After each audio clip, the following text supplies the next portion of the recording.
Friends, இன்றைக்கி நம்ம பார்க்க போகிற ரெசிபி மேங்கோ மில்க் ஷேக். டக்குன்னு ஈஸியாக செஞ்சிடலாம். வாங்க இதை எப்படி செய்யலான்னு பார்க்கலாம். ஃப்ரெண்ட்ஸ், இன்றைக்கி நம்ம ஒரு மாம்பழத்தை வச்சு ஒரு மில்க் ஷேக் செய்யலாம். டக்குன்னு ஈஸியாக இந்த சம்மர் ஹாலிடேஸ்க்கு. முதல்ல இதை கட் பண்ணி உள்ளே இருக்க சதைகளை கட் பண்ணி எடுத்துக்கலாம். ஃப்ரெண்ட்ஸ், நம்ம மாம்பழ மில்க் ஷேக் செய்ய ஒரு மிக்ஸி ஜார் எடுத்துக்கலாம். கட் பண்ணி வச்சுருக்க மாம்பழத்தை போட்டுக்கலாம். ஒரு 2 மாம்பழத்தை கட் பண்ணி போட்டிருக்கேன். பால் ஊற்றிக்கலாம்.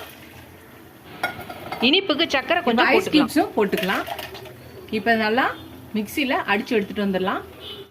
அதுதான் நம்மளோட மேங்கோ மில்க் ஷேக் ரொம்ப டக்குன்னு சிம்பிள் ரெடி ஆயிடுச்சு. இப்போ நம்ம சர்வ் பண்ணிடலாம்.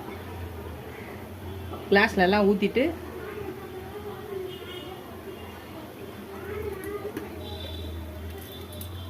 கொஞ்சோண்டு கட் பண்ண மேங்கோஸை போட்டுக்கலாம். அதுதான் ஃப்ரெண்ட்ஸ், நம்மளோட மேங்கோ மில்க் ஷேக் டக்குன்னு ரெடி ஆயிடுச்சு. ரொம்ப ஈஸியாக சிம்பிளாக டக்குன்னு செஞ்சிடலாம். இந்த சம்மர் ஹாலிடேஸ்க்கு நீங்கள் இந்த மேங்கோ மாம்பழ சீசன் இருக்கும்போதே இது செஞ்சு பார்த்துருங்க. செஞ்சு பார்த்துட்டு எப்படி இருக்குன்னு சொல்லுங்கள். டக்குன்னே செஞ்சிடலாம். வீட்டில் எல்லாமே இருக்கும். மாம்பழம் மட்டும் வாங்கி வந்துட்டிங்கன்னா மிக்சியில் போட்டோமா அடித்தோமா எடுத்து குடித்தோமான்னு இருக்கணும். பசங்களோட ஃபேமிலியோடய என்ஜாய் பண்ணுங்கள். இந்த வீடியோ இதோட முடியுது. இந்த வீடியோ பிடிச்சிருந்துச்சுன்னா லைக் பண்ணுங்கள். இதோட அடுத்த ரெசிபியில் பார்க்கலாம்.